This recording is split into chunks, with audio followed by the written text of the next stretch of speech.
নমস্কার, আমার গল্প পাঠ আসরে আপনাকে স্বাগত জানাচ্ছি। আজ পড়ে শোনাচ্ছি সুনীল গঙ্গোপাধ্যায়ের প্রিয় 50টি গল্প গ্রন্থ থেকে একটি ছোট গল্প, নিম্নগামী। স্নেহের বাবা জীবন অমেয়। আমায় তুমি চিনিবা না। তোমার পিতা ঠাকুর অকালে স্বর্গগত হইয়াছেন জানিয়া মর্মাহত হইলাম। এতদিন তোমাদের কোনো সন্ধানাদি জানিতাম না। সংবাদপত্রে তোমার পিতা শ্রীমান ভক্তিপদর মৃত্যু সংবাদ দেখিয়া তোমাদের ঠিকানা জানিলাম। তোমাদের আদি নিবাস ফরিদপুর জেলার পূব মাইজপাড়া গ্রামে, এমনই আমি মনে করিতেছি। আশা করি ইহাতে কোনো ভুল নাই। ভক্তিপদ ও শক্তিপদকে আমি অতি বাল্যকাল হইতে স্নেহ করি। যাহা হোক, এখন কাজের কথা বলি। পূব মাইজপাড়া গ্রামে আমার দশকর্ম ভাণ্ডার দোকান ছিল। নিশ্চয়ই তোমার বাবা কাকার নিকট সে দোকানের কথা শুনিয়াছ। তোমাদের পরিবার আমার খাতক ছিল। হিসাবপত্রে দেখিতেছি তারিখ 1356, 23শে আষাঢ় পর্যন্ত আমার দোকান হইতে 232 টাকা তৈজস ও একখানি লেপ বাবদ আরও 51 টাকা তোমরা ধারে লইয়াছ। আজও তাহা পরিশোধ করা হয় নাই। তুমি কৃতী হইয়াছ। আশা করি বংশের এই ঋণ তুমি জানিবা মাত্র শোধ করিয়া দিবে। আমি এই শনিবার অর্থাৎ 4ঠা শ্রাবণ সকাল 9টায় তোমার গৃহে যাইব। টাকার জোগাড় রাখিও। ইতি তোমার জ্যাঠা হরিনাথ পাইন। চিঠিখানা পড়ে দলা মোচা করে ফেলে দিতে গিয়েও অমিয় থেমে গেল। তার মনটা বিস্বাদ হয়ে গেছে। এইরকম সময় কারোর সঙ্গে কথা বলতে হয়, নইলে শুধু নিজের ভেতরে ভেতরে গর্জে গেলে একটা বিষ বাষ্প মনকে আরও দুর্বল করে দেয়। সে জোরে ডাকল, বুলা, বুলা। সাড়া পাওয়া গেল না। দুটি ঘরে ছোট ফ্ল্যাট, অর্থাৎ বুলা এখন বাথরুমে। সন্ধ্যা থেকেই অন্ধকার। অফিস থেকে ফিরে খাবার টেবিলে চুপ করে বসেছিল আমিও। সামনে একটা কেরোসিন ল্যাম্প জ্বলছে। বুলা চা তৈরি করে দিয়ে এই একটু আগেও তো এখানে বসে কথা বলছিল। গরম লাগলেই বুলা বাথরুমে গিয়ে শাওয়ার খুলে তার নিচে দাঁড়ায়, অথচ বেরিয়ে এলেই তো আবার ঘাম হবে। আমিওর মনের মধ্যে রাগ জমছে। সে টেবিলের ওপর থেকে খবরের কাগজটা টেনে নিল। এটা বাংলা কত সাল? বাড়িতে একটি মোটে ইংরেজি কাগজ রাখা হয়, তাতে বাংলা তারিখ নেই। ক্যালেন্ডারও একটি মাত্র, বিদেশি কোম্পানির। তখন অমিয় মনে মনে হিসেব করতে লাগলো, বাংলা সালের সঙ্গে 593 যোগ করলে ইংরেজি বছর, তাহলে 1949। অমিয় দাঁতে দাঁত চেপে কিছু একটা অস্ফুট খারাপ কথা বলল। আধ ঘন্টা বাদে বুলা যখন বাথরুম থেকে বেরুলো, তখন অমিয় বারান্দায় দাঁড়িয়ে আকাশ দেখছে।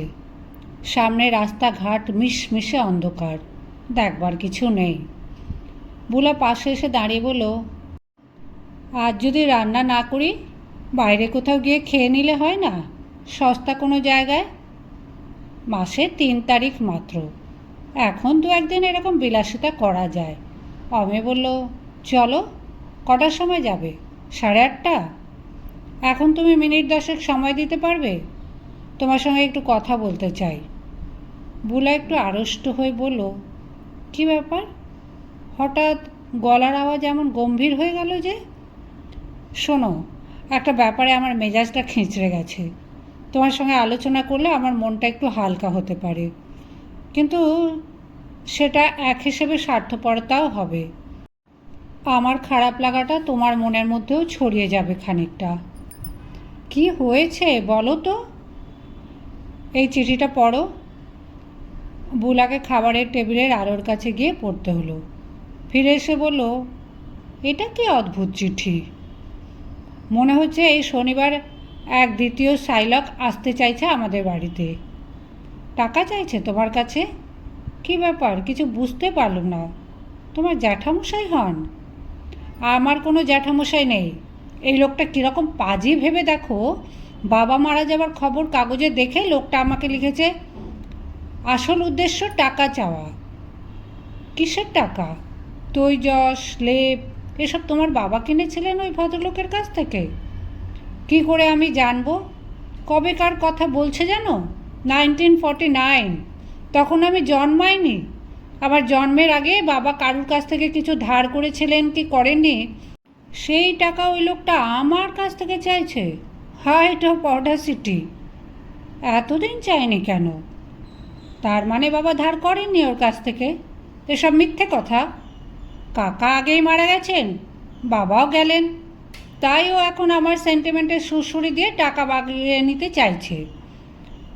ওরা বেঁচে থাকলে জোচ্চুরিটা ধরে ফেলতেন। এরকমভাবে টাকা চায় আমি আগে কখনো শুনিনি।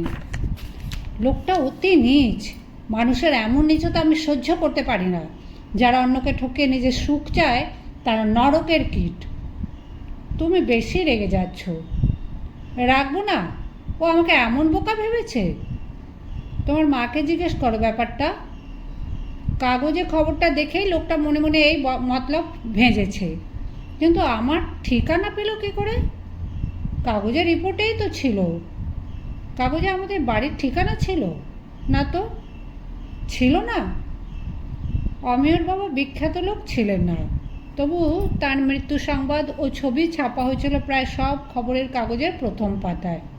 স্কুল মাস্টারি থেকে রিটায়ার করেছিলেন 67 বছর বয়সে। তার স্বভাব ছিল রাস্তায় রাস্তায় টো টো করে ঘুরে বেড়ানো। কেন যে তিনি ভোরবেলায় রাজভবনের সামনে গিয়েছিলেন তা কেউ জানে না। ওই সময় রাস্তা ফাঁকা থাকে, তবু তিনি গাড়ি চাপা পড়লেন। কলকাতার প্রত্যেক দিনই 2-3 জন গাড়ি চাপা পড়ে মরে। খবরের কাগজে তারা 1 লাইন 2 লাইন স্থান পায়। কিন্তু ভক্তিপদবাবু চাপা পড়েছিলেন স্বয়ং রাজ্যপালের গাড়ির নিচে। সে গাড়িতে রাজ্যপাল তখন ছিলেন না সে সম্পর্কে মতভেদ আছে, কিন্তু মুমূর্ষু ভক্তিপদবাবুকে রাজভবনের মধ্যে নিয়ে যাওয়া হয় এবং সেখানেই তিনি শেষ নিঃশ্বাস ফেলেন। সেই জন্যই রিপোর্টারদের হুড়োহুড়ি। কয়েকজন রিপোর্টার এসেছিল অমিয়র কাছে তার রিয়াকশান জানতে। ভক্তিপদ মৃত্যুর আগে বড় ছেলের নাম উচ্চারণ করেছিলেন, কিন্তু এ বাড়িতে তিনি থাকতেন না। অমিয়র ছোট ভাই থাকে বেহালায়, মা বাবা সেখানেই থাকতেন। বুলার সঙ্গে বিয়েটা মা ঠিক মেনে নিতে পারেননি। বাবা নিজেই অমিয়কে বলেছিলেন, বেহালার বাড়িতে জায়গা এত কম, এখানে তুই নতুন বউকে নিয়ে কী করে থাকবি? একটা ফ্ল্যাট দেখে নে, যাওয়া আসা তো থাকবেই। মৃত্যুর আগে 6 মাস বাবার সঙ্গে দেখাই হয়নি অমিয়র। শ্রাদ্ধের পর 21 দিন কেটে গেছে। আর সেজন্য একটু অনুতপ্ত বোধ করল অমিয়। বুলা বলল, শনিবার লোকটা আসবে, তুমি কি বলবে? অমিয় রুক্ষ গলায় বলল, দরজা থেকে ভাগিয়ে দেবো, কিংবা আমি দেখাই করব না। তুমি মুখের উপর দরজা বন্ধ করে দিও। এরকম লোভী লোকদের দেখলেই আমার মাথা গরম হয়ে যায়, হয়তো একটা থাপ্পড়ই মেরে বসবো। একটু বাদে বাইরে বেরোবার জন্য যখন তৈরি হচ্ছে বুলা, অমিয় আবার উত্তেজিতভাবে বলল, আর একটা কথা মনে পড়েছে, আমার বাবা আমাদের দেশের বাড়িতে লাস্ট গিয়েছিলেন 1948-এ। তাহলে 49-এ কী করে বাবা ধার করে লেপ কিনবেন? লোকটা তাহলে কীরকম জোচ্চোর বুঝে দেখো। বুলা স্থিরভাবে তাকিয়ে রইল অমিয়র দিকে। তারপর বলল, তুমি বরং একটা চিঠি লিখে লোকটিকে আসতে বারণ করে দাও। তোমার যা মেজাজ দেখছি। শোনো, আমার বাবার জন্য আমি 200-300 টাকা নিশ্চয়ই খরচ করতে পারি, কিন্তু কেউ একজন ঠকিয়ে নেবে। চিঠি লেখো। অন্ধকারের মধ্যে কী করে চিঠি লিখব? সন্ধ্যের পর কি বাড়িতে ফিরে কোনো কাজ করার উপায় আছে? আমাকে এমন ধমকাচ্ছ কেন? অন্ধকারের জন্য কি আমি দায়ী? রাত্রিবেলা বাইরে থেকে ওরা যখন ফিরল তখন রাত 11:15। বিদ্যুৎও তখনই এসেছে। জুতো টুতো না খুলেই চিঠি লিখতে বসে গেল অমিয়। সবিনয় নিবেদন, আমার বাবার কোনো বড় ভাই ছিল না। অচেনা কোনো লোক আমার কাছে নিজেকে যদি জ্যাঠা বলে জাহির করে তাও আমি মোটেই পছন্দ করি না। পূর্ববঙ্গের একটি গ্রামে আমাদের একটি পৈতৃক বাড়ি ছিল বটে, কিন্তু সে বাড়ি বা সে গ্রাম আমি চোখে দেখিনি। সেই গ্রাম সম্পর্কে আমার কোনো দুর্বলতা থাকার কারণ নেই। আমার বাবা শেষবার দেশে গিয়েছিলেন 1948 সালে। তার পরের বছরেও তিনি আপনাদের দোকান থেকে কীভাবে জিনিস ধারে কিনলেন তা আমার বুদ্ধির অতীত। আমার জন্মের আগেকার সময়ের ধার শোধ করতে আপনি আমায় কেন বলছেন তাও বুঝতে পারলাম না। আমার বাড়িতে আপনার আসবার কোনো প্রয়োজন নেই। নমস্কারান্তে, অমিয় মজুমদার। শেষ করার পর চিঠিটা দুবার পড়ল অমিয়। যথেষ্ট কড়া হলো না, কিন্তু মুখের কথায় যত রাগ আসে লিখতে গেলে তা অন্যরকম হয়ে যায়। দুটো ভাষা যে আলাদা। আলো নিভিয়ে শুয়ে পড়ার পর বুলা বলল, এবারে কয়েকদিন তোমার মাকে নিয়ে এসে এখানে রাখো। বেহালার বাড়িতে সব সময় ওই স্মৃতির মধ্যে। মাকে তো অনেকবার বলেছি, মা আসতে চায় না। বেহালার বাড়িতে কতগুলো গাছ পুঁতেছে তো, যদি অন্য কেউ জল না দেয়। মা এখন মানুষের চেয়ে গাছপালার দিকেই বেশি পছন্দ করে। কদিন না হয় আমি বাপের বাড়ি গিয়ে থাকতে পারি। অমিয় কনুইতে ভর দিয়ে উঁচু হয়ে উঠে বলল, তার মানে? বুলা স্বাভাবিক গলাতেই উত্তর দিল, আমি না থাকলে তখন উনি আসতে পারেন। তুমি তো বেহালায় যাবার সময় পাও না। উনি এখানে এসে থাকলে তবু তোমার সঙ্গে কথা টথা বলতে পারবেন, সেটা এ সময় খুব দরকার। তুমি থাকলে আসবেন না, তুমি না থাকলে আসবেন, এর মানে কি? আমি না থাকলে তোমার দেখাশোনার জন্য তো উনি আসতে পারেন। আমার মা তোমার সঙ্গে কোনো দিন খারাপ ব্যবহার করেছেন? না, খারাপ ব্যবহার কখনো করেননি। বরং দু এক সময় এত বেশি ভালো ব্যবহার করেন যে আমার লজ্জা করে। তাহলে তুমি কি বলতে চাও? উনি আমাকে পছন্দ করেননি, এখনও করেন না, সে তো হতেই পারে। সবার সবাইকে ভালো লাগবে তার কোনো মানে নেই। আমি তোমার মাকে খুব একটা পছন্দ করি না, কিন্তু কোনো দিন কি খারাপ ব্যবহার করেছি? অমিয় হঠাৎ চুপ করে গেল। তার মনে পড়ল বাবার মুখ। বাবা বুদ্ধিমান ছিলেন। মা আর বুলার মাঝখানের এই ফাটলটা বাবা বুঝতেন, কিন্তু তিনি নিরপেক্ষ থাকতেন। এখন প্রায়ই ছেলেবেলার কথা মনে পড়ছে। কিন্তু আশ্চর্য ব্যাপার, এর মধ্যে একদিনও আমিও বাবাকে স্বপ্নে দেখেনি। কয়েকদিন পরেই চিঠিটার উত্তর এলো। স্নেহের বাবা জীবন অমিয়, এই শনিবার আমি তোমার বাটিতে যাইতে পারি নাই। তাহার কারণ পূর্বরাত্রে অর্থাৎ শুক্রবারে আমার জ্বর আসিল। টেম্পারেচার তেমন বেশি নহে, 100-এর মধ্যেই, কিন্তু সর্বাঙ্গ বেদনা। তবু যাইতে পারিতাম, কিন্তু বড় ঝড় বৃষ্টি হইল। সোদপুরের এ বাটি হইতে সাইকেল রিক্সা যোগে স্টেশনে যাইতে হয়। রাস্তা ভালো নহে, ঝড় বৃষ্টিতে খুবই অসুবিধা। ট্রেনেরও কি যেন গোলযোগ ছিল, এইসব কারণে যাওয়া হইল না। তোমার পত্র পাইয়াছি, তুমি আমার পত্রের মর্ম ভুল বুঝিয়াছ। পিতৃঋণ কখনো রাখিতে নাই।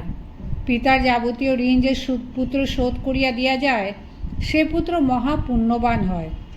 আমার দোকান হইতে তোমার বাবা কাকারা ধারে যাহা খরিদ করিয়াছিলেন, তা তোমারই বংশের ঋণ। সংবাদপত্রে দেখলাম তুমি চাকুরি ভালোই করিতেছ। সুতরাং পিতার এই সামান্য ঋণের বোঝা তুমি সানন্দে মস্তকে পাতিয়া নিবে, তাহাই তোমাকে স্মরণ করাইয়া দিয়াছি। লক্ষ্য করিয়াছ নিশ্চয়ই, 30 বৎসরের অধিক সময় পার হইলেও আমি সেই অর্থের কোনো সুদ চাহি নাই। চক্রবৃদ্ধি হারে ধরিলে কত টাকা হইতে পারিত তাহা তুমি ভালোই বুঝিবে, কিন্তু সেরূপ আমি চাহিতে পারি না। তোমরা আমার স্নেহের ধন। যাই হোক, আমি আগামী রবিবার ইংরাজি 14 তারিখে অবশ্যই তোমার বাসায় যাইব। তুমি টাকার জোগাড় রাখিও। 232 ও 51, একুনে 283 দিলেই তুমি দায়মুক্ত হইবে। তোমার পিতা আমাকে দাদা বলিয়া ডাকিত, সেই সূত্রে আমি তোমার জ্যাঠা। বৌমা ও নাতি নাতনিদের আমার স্নেহাশীর্বাদ দিও। ইতি হরিনাথ পাই। আজও অফিস থেকে ফিরে অন্ধকারের মধ্যে বসে লণ্ঠনের আলোয় আমিও পড়ল চিঠিটা। সঙ্গে সঙ্গে তিরিক্ষি হয়ে গেল তার মেজাজ। বুলা চিঠিটা আগেই পড়েছে। আজ কোনো কারণে তার মনটা বেশ ফুরফুরে আছে। অফিস থেকে ফিরেই সে নতুন ধরনের কিছু একটা রান্নার জোগাড় যন্তর করছে। বুলা বলল, তোমার এই বুড়ো কিন্তু মহাঘুঘু, কী কায়দায় চিঠিটা লিখেছে দেখেছ? অমিয় চেঁচিয়ে বলল, ওর সোয়াইন।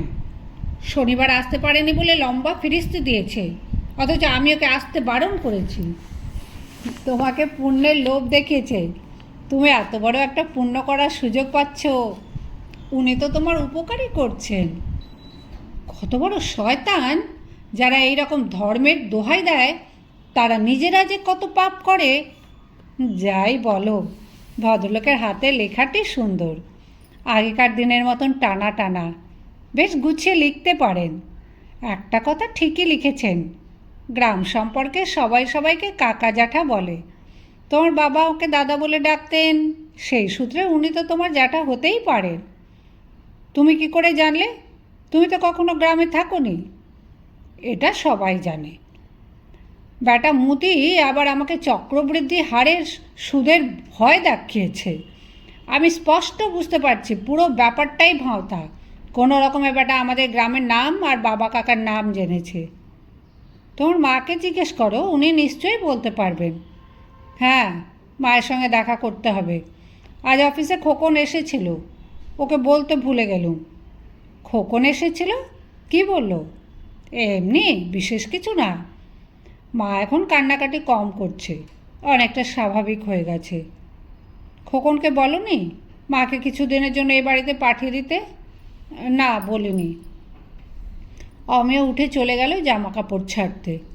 রান্নাঘরে গ্যাস স্টোভের সামনে গিয়ে দাঁড়ালো বুলা, তার মুখে মৃদু মৃদু হাসি। স্বামী স্ত্রী দুজনের সংসার, দুজনেই চাকরি করে। বাসন মাজা কাপড় কাচার একজন ঠিকে লোক আছে, শুধু সর্বক্ষণে লোক পাওয়া যায়নি। অফিস থেকে ফিরে এক একদিন বুলা রান্না করতে ইচ্ছে করে না, আবার এক একদিন বেশ রান্না নিয়ে মেতে থাকে। অমিয় তাকে পেঁয়াজ কুচিয়ে আলু কেটে সাহায্য করে। অমিয় আবার রান্নাঘরে এসে বলল, আর একখানা কড়া চিঠি লিখে দিই, কি বলো? রবিবার যদি সত্যিই লোকটা আসে, মেজাজ সামলাতে পারবো না। বুলা বলল, আসুক না, লোকটাকে আমার দেখতে ইচ্ছে করছে। কুটিল নিচ টাইপের লোকদের কাছাকাছি দাঁড়ালেই আমার গা ঘিন ঘিন করে।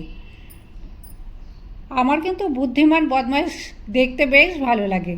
আসুক না লোকটা, সেদিন আমাদের দরজার কাছটায় সাবান জল ছড়িয়ে রাখবো, যাতে এসেই ও আছাড় খেয়ে পড়ে। বুলা বেশ শব্দ করে হেসে উঠল। অমে বলল, তুমি হাসছ, কিন্তু আমি ব্যাপারটা একেবারেই সহ্য করতে পারছি না। বুলা আরও জোরে হেসে বলল, নাতি নাতনিদের আশীর্বাদ করেছে। বিয়ের আগেই ওরা ঠিক করেছিল প্রথমে 3 বছর ওরা কোনো বাচ্চা কাচ্চা চায় না, তারপরে একটু গুছিয়ে নিলে সে সম্পর্কে ভাবা যাবে। 2 মাস আগে ওদের 3য় বিবাহবার্ষিকী উদযাপিত হয়ে গেছে। অমেয় বুলার পিঠে হাত রাখল। বুলা মুখ ফিরে বলল, আজ তোমায় একটা ভালো খবর দেব। বুকটা কেঁপে উঠল অমেয়র। অনেক গল্প উপন্যাস এইরকম সিচুয়েশন, এইরকম সংলাপ পড়েছে সে, সিনেমাতে দেখেছে। এই কথার অর্থ একটাই হতে পারে। গল্পের চরিত্রের মতনই কণ্ঠস্বরে খানিকটা অতিরিক্ত আবেগ এনে বুলাকে দুহাতে ধরে নিজের দিকে টেনে এনে বলল, সত্যি? বুলা, সত্যি? বুলা হাসতে হাসতে বলল, তুমি কি ভাবলে বলো? না না, তা নয়। তবে কি ভালো খবর? আজ একটা ইনভার্টারের অর্ডার দিয়েছি, ব্যাটারি সমেত সব শুধু পড়বে 2400 টাকা। বেশ সস্তা না? তাও ইনস্টলমেন্টে দেওয়া যাবে। আমাদের অফিসের এক কলিগ এজেন্সি নিয়েছে, অনেক কমিশন পাওয়া গেল। 2 দিনের মধ্যেই এসে যাবে। কোথায় যেন বিরাট শব্দে একটা বজ্রপাত হলো। কেউ যেন সজোরে এক থাপ্পড় কষিয়েছে অমিয়ার মুখে। বুলাকে ছেড়ে দিয়ে সে নিষ্প্রাণ বিবর্ণ গলায় বলল, তুমি অর্ডার দিয়েছ? ও হ্যাঁ, দেখেছো তো অবস্থা। প্রত্যেক দিন 10-12 ঘন্টা লোডশেডিং, সারাদিন খাটাখাটনির পর বাড়িতে এসে অন্ধকার, পাখা নেই, কোনো কাজ করা যায় না। তোমার মেজাজ খারাপ হয়ে থাকে। তাই দেখলুম যখন অনেকটা কনসেশনে পাওয়া যাচ্ছে, দেখো চায়ের জল ফুটে গেছে, এতে 3টে আলো পাখা জ্বলবে। বুঝলে, আমাদের তো আর বেশি দরকার নেই, পাখা ছাড়া আমি একদম ঘুমোতে পারি না। কদিন ধরে এমন গুমোট চলছে, কালকে জানো তো ভোর 4টায় কারেন্ট চলে গেল, অমনি আমার ঘুম ভেঙে গেল। তুমি তো কিছু টেরও পাওনি। তাই বুঝি তুমিও অফিস থেকে ফিরে লেখাপড়ার কাজ করতে পারবে। হঠাৎ থেমে গিয়ে বুলা তার স্বামীর দিকে তীক্ষ্ণভাবে চেয়ে রইল। আমি তখন রান্নাঘর ছেড়ে যেতে উদ্যত। বুলা বলল, শোনো, কি ব্যাপার বলো তো? তুমি হঠাৎ এমন ঠান্ডা হয়ে গেলে? খবরটা শুনে তুমি খুশি হওনি মনে হচ্ছে। বউয়ের টাকায় ইনভার্টার কেনা হচ্ছে, তোমার মনে লেগেছে নাকি? আরে না না, আমার টাকা আর তোমার টাকা আলাদা। কি ছেলে মানুষই কথা বলছো? ওরকম বোকা বোকা চিন্তা আমার মাথায় কখনো আসে না। সত্যি বেশ সস্তা পেয়েছো। আমার ধারণা ছিল 3,000 টাকার কমে হয় না, সেই জন্যই তো আমি কিনতে ভয় পাচ্ছিলাম। তাছাড়া শ্রাদ্ধের জন্য বেশ কিছু টাকা খরচ হয়ে গেল। এটা ইনস্টলমেন্টে পাচ্ছি। এটুকু বিলাসিতা আমরা করতে পারি। মোটেই বিলাসিতা নয়, সন্ধে হলেই অন্ধকার। এইভাবে আধুনিককালের সভ্য মানুষ বাঁচতে পারে? কথা বলতে বলতে ঘর থেকে বেরিয়ে গেল অমিয়। তারপর খাটে গিয়ে চিত হয়ে শুয়ে রইল। তার মনের মধ্যে একটা প্রবল যাতনা হচ্ছে। এখন বুলার সঙ্গে গল্প করলেও এই কষ্টটা দূর করা যাবে না, অথচ একলা শুয়ে থাকলে কষ্টটা বাড়বে। ট্রানজিস্টার নিয়ে সে কাঁটা ঘোরাতে লাগলো। একসময় তার ইচ্ছে হলো আছাড় মেরে রেডিওটা ভেঙে ফেলতে। সেই ইচ্ছে দমন করে সে নিজেই সুইচ দিয়ে একটা গান বাজাতে লাগলো। স্বামী স্ত্রীর সম্পর্কের একটা সূক্ষ্ম বোঝাপড়া থাকে, আবার এমন কিছু কথাও থাকে যা এত কাছের দুজন মানুষও পরস্পরকে বলতে পারে না। পরদিন সকালবেলা বাথরুম থেকে বেরিয়েই বুলা বলল, তোমাকে একটা কথা জিজ্ঞাসা করতে চাই। কাল ইনভার্টারের কথা শুনে তুমি কীরকম যেন অন্যমনস্ক হয়ে গেলে। কি হয়েছে বলো তো? ব্যাপারটা তোমার পছন্দ হয়নি? এখনও অর্ডারটা ক্যান্সেল করে দিতে পারি। আরে না না, পছন্দ হবে না কেন? রান্নাঘরে দাঁড়িয়ে গরমে ঘামছিলুম। একটা ইনভার্টার তো আমাদের সত্যিই এক্ষুনি দরকার, এত সস্তায় পাওয়া যাচ্ছে যখন। বাজে কথা বলো না। তোমার কি হয়েছে সত্যি করে বলো তো? একটুক্ষণ চুপ করে থেকে আমি বলল, একটা কথা হঠাৎ মনে পড়ে গেল, তাই একটু খারাপ লাগছিল। কি কথা আমাকে বলা যায় না? হ্যাঁ, বলা যাবে না কেন? তবে কেন কালকে বললে না তক্ষুনি? তুমি তখন খুব খুশি মুডে ছিলে। এখন জানতে পারি? ব্যাপারটা হয়েছে কি, বছরখানেক আগে খোকনের ছেলের মুখে ভাতে বেহালার বাড়িতে গিয়েছিল, মনে আছে? আমার অফিসে অডিট ছিল বলে আমি সকালবেলা ঘুরে এসেছিলাম, তুমি দুপুরে খেতে গিয়েছিলে। হ্যাঁ, তাই হবে। অসহ্য গরম ছিল সেদিন। আমাদের বেহালার বাড়িটা জানো তো, একতলা, 3 দিক চাপা, একদম হাওয়া ঢুকতে চায় না। যেদিন গুমোট থাকে সেদিন আর ঘরের মধ্যে বসে থাকা যায় না। বাবার একটু হাঁপানির টান ছিল। সেই গরমে একেবারে দম বন্ধ হয়ে যাবার মতন অবস্থা। সেদিন একটা ইনভার্টার কেনার কথা উঠেছিল, তাহলে বাবা মা রাত্রিরে অন্তত একটু ঘুমোতে পারতেন।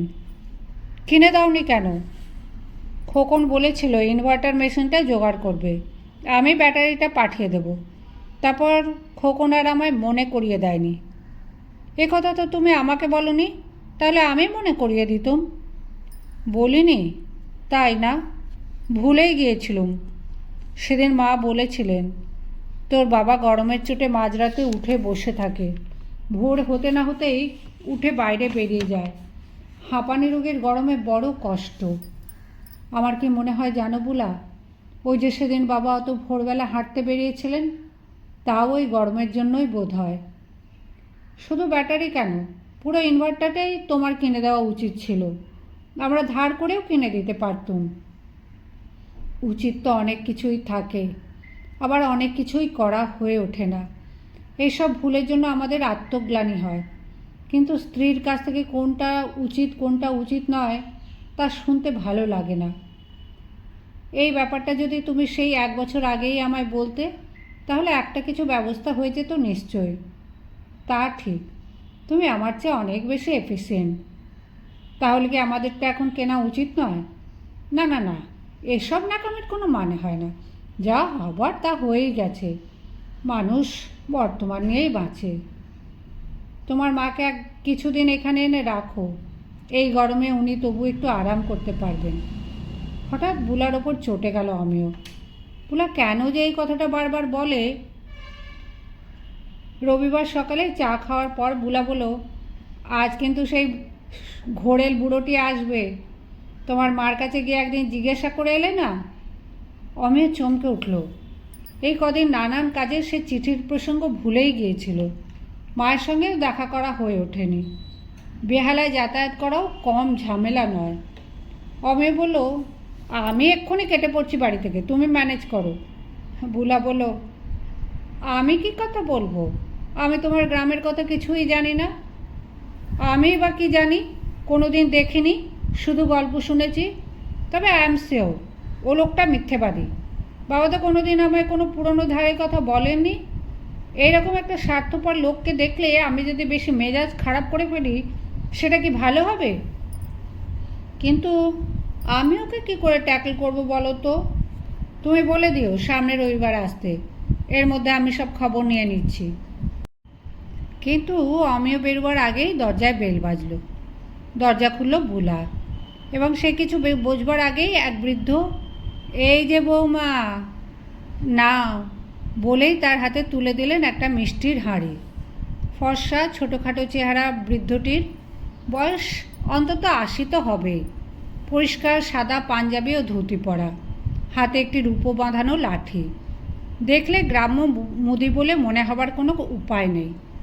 সঙ্গে একটা ১৩-১৪ বছরের কিশোরী মেয়ে, তার হাতে একটি পাকা কাঁঠাল।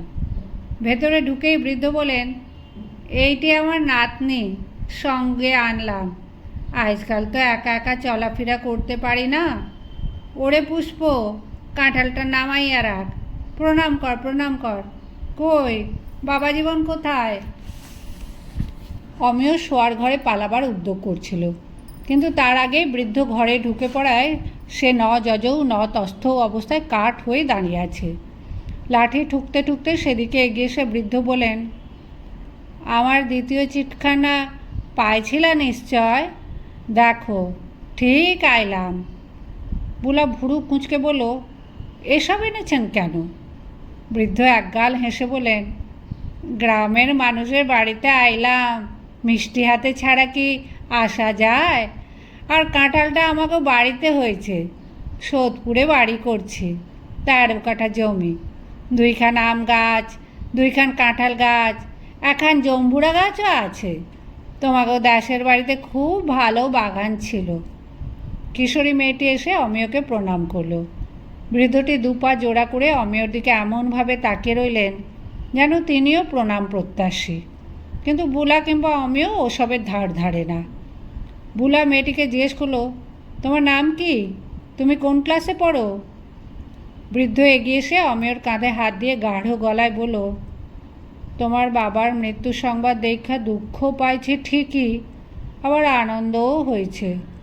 মরতে তো হবেই সকলেরে, তবে এমন মৃত্যু কয়জনের হয়? কোথা থেকে যাত্রা আর কোথায় শেষ? পূর্ব বাংলার গ্রামের মাটির উঠোনে জন্ম, আর মৃত্যু হইল কলকাতার লাট সাহেবের বাড়িতে, কাগজে কাগজে ছবি। এই ধরনের কথায় নাক মুচকে যায় অমিয়র। লাট সাহেব, এরা কোন যুগে আছে? কিন্তু অমিয় একজন ভদ্রলোক, একজন বুড়ো লোক বাড়িতে মিষ্টি ফিষ্টি নিয়ে এসেছে, সঙ্গে আবার একটা বাচ্চা মেয়ে। এখন কড়া কথায় অপমান করা যায় না। সে গম্ভীরভাবে বলল, আপনি বসুন, আগে কাজের কথাটা সেরে নেওয়া যাক। বৃদ্ধ উদারভাবে বলল, না না, কাজের কথা কিছু নাই, এমনই দেখা করতে আইছি। আমার মেজ ছেলে তোমার চিঠিখানা পড়ছে, সে আমারে কইল, বাবা আপনি। মাঝপথে বাধা দিয়ে অমেয় বলল, খাতাপত্র কিছু এনেছেন? কিসের খাতাপত্র? আপনাদের দোকানের হিসেবের খাতা। আমার বাবার কোনো সই আছে? উপযুক্ত প্রমাণ না পেলে আমি আপনাকে বিশ্বাস করব কি করে? যে কেউ এসেই তো টাকা চাইতে পারে। বৃদ্ধ চোখ বুজে মুখে চুকচুক করে বলেন, আমি কি তোমারে মিথ্যা কমু? আমাগো সে সম্পর্ক না। দেখুন, আপনাকে আমি চিনি না, আমাদের গ্রাম আমি কখনো চোখে দেখিনি, বাবার কাছে কোনো ঋণের কথাও আমি শুনিনি।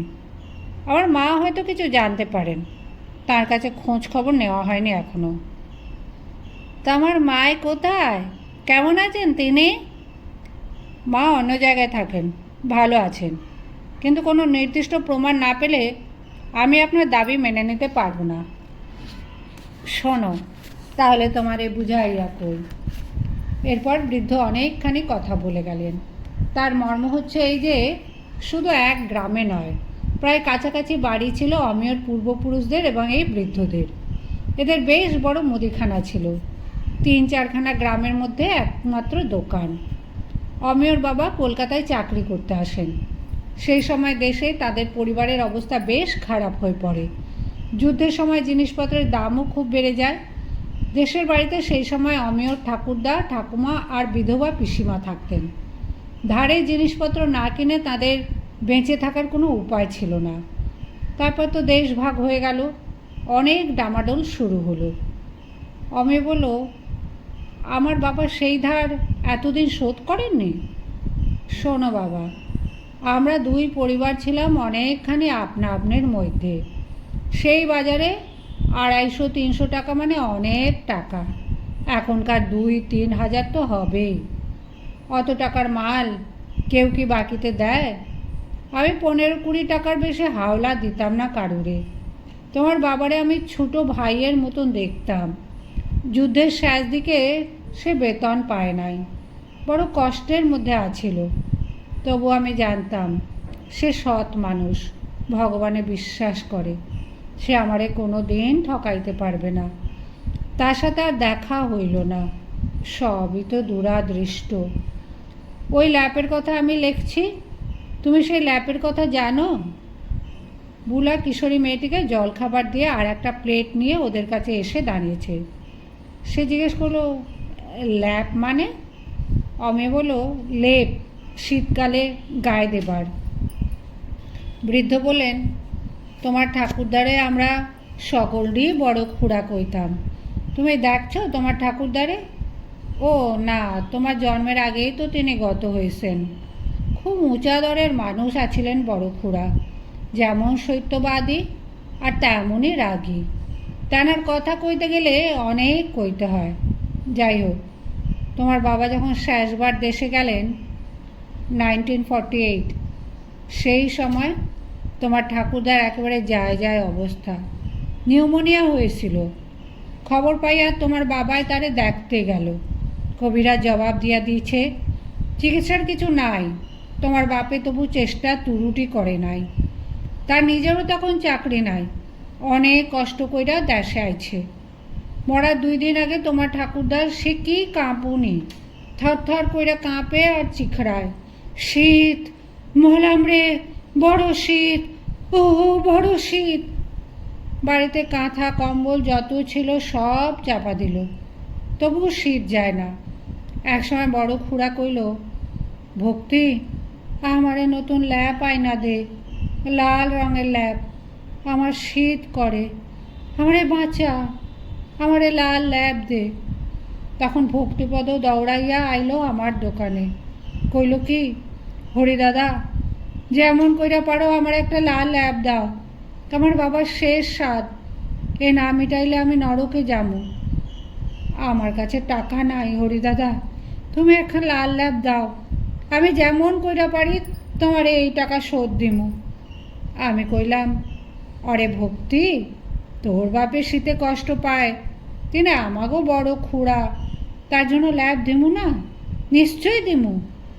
লাল ল্যাপ তো স্টকে ছিল না, তাই লাল কাপড় আছিল, 1 ঘন্টায় ল্যাপ বানাইয়া দিলাম। সেই ল্যাপ তোমার ঠাকুরদা গায়ে দিছে, গায়ে দিয়া কইছে, আহ বড় আরাম। তারপর মরছে। একটুক্ষণ সবাই চুপ করে রইল। এমনি নিস্তব্ধতা যে পাখা ঘোড়ার আওয়াজ পর্যন্ত শোনা যায়। গলা পরিষ্কার করে অমিয় বলল, বহুদিন আগেকার কথা, এর মধ্যে বাবা সেই ধার শোধ করার চেষ্টা করেননি? আপনাদের তো আর যোগাযোগ হয়নি। বৃদ্ধ বললেন, তার দোষ নাই। এর পরের সনেই পাকিস্তানে বড় রকম গোলমাল শুরু হইল। আমার দোকানে আগুন লাগাইয়া দিল, আমার বড় ছেলে মারা গেল। আমরা দেশ ছাইড়া পালাইলাম, কে কোথায় গেল তার ঠিক নাই। আমরা গিয়া ঠেকলাম ফুলিয়ায়। তোমার বাবা কোথায় থাকেন তাও জানি না, সেও না জানে আমরা কোথায়। বুলা চোখ দিয়ে ইঙ্গিত করলো অমেয়কে। অমেয় উঠে দাঁড়িয়ে বলল, আমি আপনাকে ক্যাশ দিতে পারছি না, চেক দিয়ে দিচ্ছি। খপ করে অমেয়র হাত ধরে বৃদ্ধ বলল, আরে না না, সেই কথাই তো কইতে আইছি। আমার মেজো ছেলে এখন পাটের কোম্পানিতে ভালো চাকরি করে, ছোট ছেলেটিও ব্যবসায় নামছে, সোদপুরে বাড়ি করছি। ভগবানের আশীর্বাদে এখন আর আমাকে অভাব নাই। তোমার চিঠিখানা আমার মেজো ছেলে দেখছে, সে আমারে খুব বইকল। কইল কি, বাবা আপনি এতদিন পরে ওই সামান্য টাকার জন্য মানুষের বিরক্ত করতে আসেন? ছি ছি, আপনি ক্ষমা চাইয়া চিঠি লেখেন। আমি যত কই যে আমি শুধু টাকার জন্যই চিঠি লিখি নাই, তা সে শোনে না। পুতের বউ সেই কথাই কয়, তাই তোমার কাছে আজ আইসি। অমি বলল, না না, আপনি তো ঠিকই কাজ করিয়েছেন, টাকা নেবেন না কেন? বিপদের সময় আমাদের পরিবারকে সাহায্য করেছেন, এখন সেই ধার শোধ করা তো আমাদের কর্তব্য নিশ্চয়ই। বৃদ্ধ বলল, না না না না, সে টাকা আমি কিছুতেই নিতে পারবো না, তাহলে আমার পোলারা আমার মুখ দেখবে না। তুমি ও টাকা আমায় নিতে কইও না। আপনি আমাদের ঋণী করে রাখবেন? আমি 2 দিন পরে মইরা যামু, আমার কাছে আর ঋণ কি? ও টাকা আমি দাদু ভাই আর দিদি ভাইদের আশীর্বাদে দিয়া গেলাম। কই নাতি নাতনিরা কোথায়? তাদের দেখছি না যে।